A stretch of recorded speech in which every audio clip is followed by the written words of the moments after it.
அதனால்தான் வந்து எவ்வளோ பிரச்சனைகள், எவ்வளோ சலசலப்புகள், எவ்வளவோ குழப்பங்கள் இருந்தாலும் வந்து நாம் தமிழர் கட்சி வந்து நாளுக்கு நாள் வளர்ச்சி பாதையை நோக்கி தானே போகுது. சீமானை எப்படியாவது கூப்பிட முடியுமா இந்த நிகழ்வுக்கு, அவர் வந்தால் தான்டா சரி வரும் அப்படின்ற ஒரு பேச்சு வந்து இன்றைக்கி மக்கள் மத்தியில் புழக்கத்தில் இருக்கா இல்லையா? ஆதரவான கருத்துக்களை வந்து நியாயத்தின் அடிப்படையில் பேசுகிறேன். அதுக்கு நான் விஜயை போய் ஆதரிக்க முடியுமா சொல்லுங்கள்? எந்த ஒரு கொள்கை இல்லை, கோட்பாடு இல்லை, லாடம் இல்லாத குதிரையை வந்து நான் தோளில் சுமந்துட்டு எவ்வளோ நேரம் ஓட முடியும்? அப்போ எல்லாமே இப்போ எப்படி மாரி செல்வராஜ் வந்து பைசன் படம் எடுத்திருக்காப்புல, அவர் வந்து நான் ஒடுக்கப்பட்டேன், நசுக்கப்பட்டேன், அழிக்கப்பட்டேன், அதை நான் சொல்கிறேன் அப்படின்றாரு. அது கூட ஒரு விதமான சாதிக்கு எதிராக நான் எடுக்கிறேன்றார். அதுவும் ஒரு விதமான சாதிய பண்பாட்டு அரசியல் தானே. அப்போ உண்மையிலே நீங்கள் வந்து ரெண்டு சமூகத்துக்கு சாதிக்குள்ளே ஒரு சுமூகமான உறவு ஏற்படுத்தணும்னா இது போன்ற படங்களை எடுக்காமல் இருந்தது சுமூகமான உறவு ஏற்படும். இப்போ 41 பேர் விஜய்யுடைய கூட்டத்தில் இறந்தாங்க. அதை கூட வந்து அந்த பிண அரசியல் கூட திமுக விட்டு வைக்கலையே. அங்கே போகிறது, அழுகிறது, கதறது. சரி, நீங்கள் அழுகுறீங்க, கதறீங்க, கிண்டல் பண்ணுறாங்க, கேள்வி பண்ணுறாங்கன்னு. ஏன் கிண்டல் பண்ணுறோம், ஏன் கேள்வி பண்ணுறோம்? கள்ளக்குறிச்சியில் செத்தும் போது நீ போய் கதறலையே. போஸ்டே பண்ணிடணும். பாவம், சின்ன வயசு தானே, 45 வயசு தானே ஆகுது. ஏதோ ஒரு நடிகை மீது ஒரு இந்த மோகம் அவர் போஸ்ட் பண்ணிட்டாரு. தமிழகம் எதை நோக்கி பயணிக்குது சார்? போதை நோக்கி பயணிக்கிறது.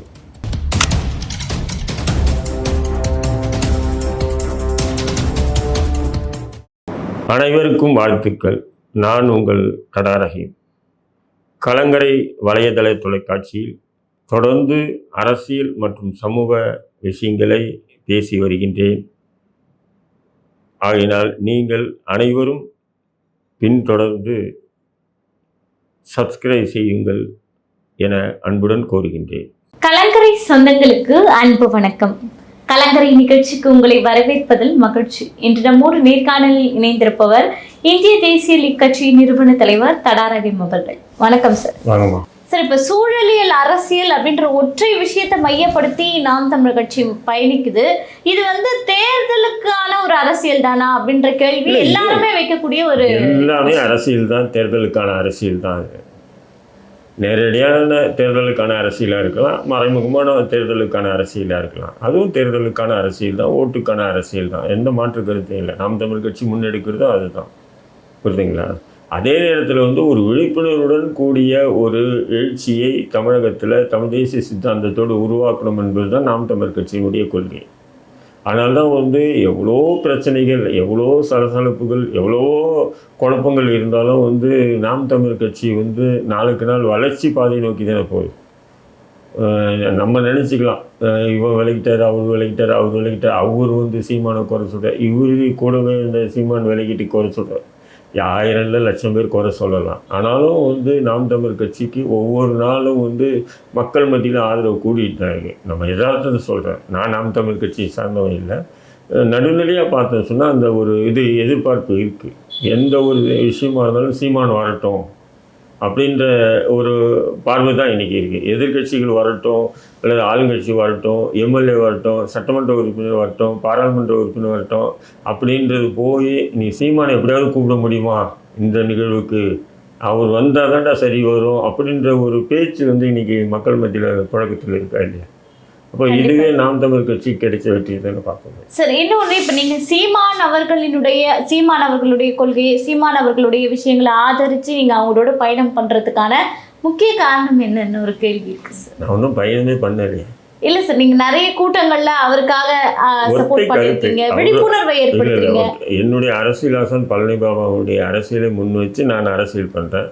இப்போ இருக்கக்கூடிய தமிழக அரசியலில் சீமான் மட்டும்தான் அந்த அரசியலை முன்னெடுத்து இருக்கிறதுனால நான் அவர் கூட இணைஞ்சு செயல்படுறேன். அப்படி தான் பார்க்க முடியுமே தவிர இன்னும் வந்து பயணிச்சுன்னா கூட பயணிச்சுன்னா தேர்தல் உட்பட எல்லாத்தையும் நம்ம கூட பயணிக்கணும். இன்னும் நம்ம அந்த மாதிரி பயணிக்கலை. நம்ம ஆதரவான கருத்துக்களை வந்து நியாயத்தின் அடிப்படையில் பேசுகிறோம். அதுக்கு நான் விஜயை போய் ஆதரிக்க முடியுமா சொல்லுங்கள்? எந்த ஒரு கொள்கை இல்லை, கோட்பாடு இல்லை, லாடம் இல்லாத குதிரையை வந்து நான் தோளில் சுமந்துட்டு எவ்வளோ நேரம் ஓட முடியும்? கண்டிப்பாக. அதே இந்த சீமான் நான் அவருடைய கொள்கை கோட்பாடுகள் பல விஷயங்கள் முரண் இருந்தாலும் இன்னைக்கு மக்களுக்கான அரசியலை முன்னெடுத்து செயல்படுறாரா இல்லையா? ஆமா. இன்னைக்கு திமுக போன்ற கட்சிகள்லாம் கார்ப்பரேட் அரசியலை தோளில் சுமந்துக்கிட்டு பண்ணும்போது இன்னைக்கு நேரடியான மக்களுக்கான அரசியல் சீமான் தான் பண்ணுறாரு. அப்படிங்கும்போது நான் இவரை தான் ஆதரிக்க முடியும். நான் அவங்கள எப்படி ஆதரிக்க முடியும்? கண்டிப்பாக. இன்னொரு விஷயம் சார், இப்போ என்னதான் நம்ம இப்படி பேசிட்டு இருந்தாலும் நாம் தமிழர் கட்சி பிரிவினைவாதம் பேசுதுன்னு சில பேர் கருத்துக்களை முன்வைக்கிறாங்கல்ல சார், இதை நீங்க எப்படி பாக்குறீங்க? பிரிவினைவாதம்னா எல்லாமே பிரிவினைவாதம் தான். இப்போ திராவிடம் பேசுது, அதுவும் ஒரு பிரிவினைவாதம் தானே. ஒரு தரப்பை ஏற்றுக்கொண்டு இன்னொரு தரப்பை எதிர்ப்பது பிரிவினைவாதம் கண்டிப்பா கண்டிப்பா கண்டிப்பா சார். அப்போ எல்லாமே இப்போ எப்படி மாரி செல்வராஜ் பைசன் படம் எடுத்திருக்காப்புல, அவர் நான் ஒடுக்கப்பட்டேன், நசுக்கப்பட்டேன், அழிக்கப்பட்டேன், அதை நான் சொல்கிறேன் அப்படின்றாரு. அது கூட ஒரு விதமான சாதிக்கு எதிராக நான் எடுக்கிறேன்றாரு. அதுவும் ஒரு விதமான சாதிய பண்பாட்டு அரசியல் தானே அது. சொல்லுங்க. ஆமாம் ஆமாம். அப்போ நான் எப்படியெல்லாம் கஷ்டப்பட்டேன்றது சொல்லும்போது அவரை யார் கஷ்டப்படுத்தியதுன்றது அதை ஒரு காயப்படுத்தக்கூடிய ஒரு விஷயம் தானே. நிச்சயமா சார். நான் நியாயஸ்தன் யோகியன், நான் சாதிகளுக்கு அப்பாற்பட்டோம் அப்படின்னு பேசிக்கலாமே தவிர அவரும் ஒரு விதமான சாதிய கோட்பாட்டு வரைமுறைக்குள்ளே தான் போகிறாரு. இப்படி தான் பார்க்க முடியும் சார். அவர் அந்த வழிகளை வெளிப்படுத்துறது தவறுன்னு சொல்றீங்களா? இல்லை, வழிகளை வெளிப்படுத்தணும்னு சொன்னால் எல்லாருக்கும் வழி இருக்கு. ஆனா அதாவது வளர்ந்து வரும் சமூகத்துல இந்த சாதிய கருத்துக்களை இன்னைக்கு இருக்கக்கூடிய இந்த நூற்றாண்டுல இது தேவையா? அது ஒரு காலத்துல இருந்தது, இன்னைக்கு அப்படி இல்லை. கல்வி, வேலைவாய்ப்பு, பொருளாதாரம், வியாபாரம் அப்படின்னு சொல்லிட்டு தேவேந்திர குல வேளாண் மக்களாக இருக்கட்டும், நாடார் மக்களாக இருக்கட்டும், முக்குலத்தோராக இருக்கட்டும் நல்ல உச்சத்தில் அடைஞ்சிருக்காங்க.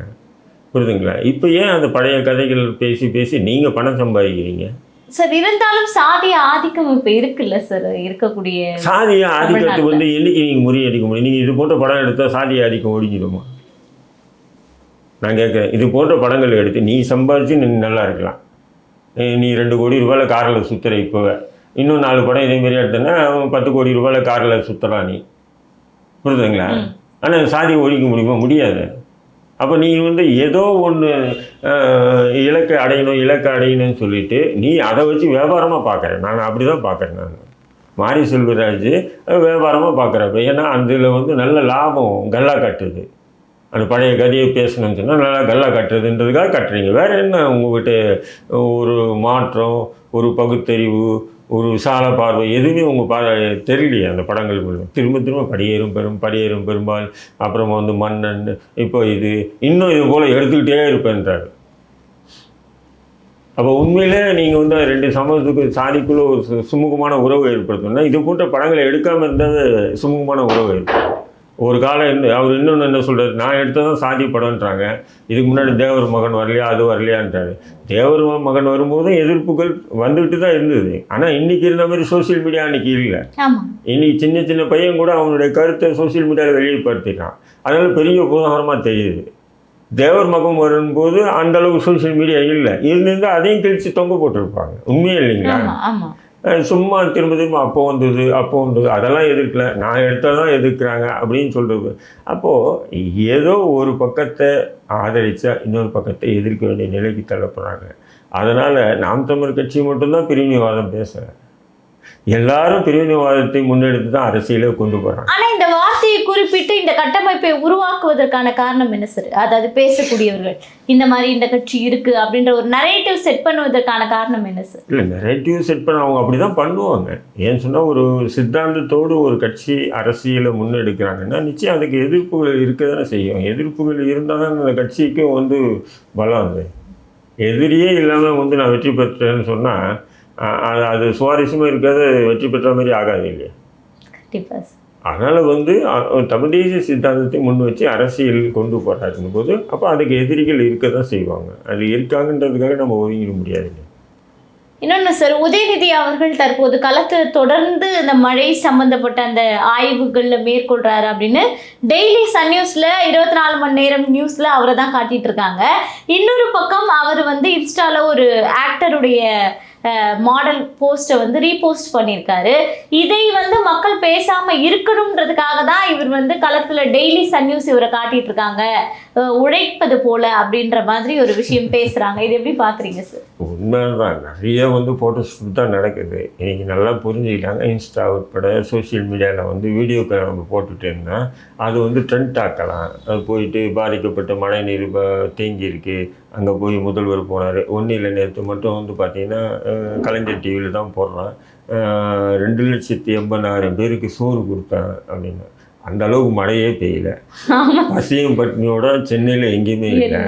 ஆனாலும் அந்த பானை அந்த அண்டா வச்சு சோறு ஆக்குற மாதிரியும் அந்த சோறு 2,80,000 பேருக்கு விநியோகம் பண்ண மாதிரி எங்கே போய் கொடுத்தாங்கன்னு தெரியல அந்த சோத்தெல்லாம்.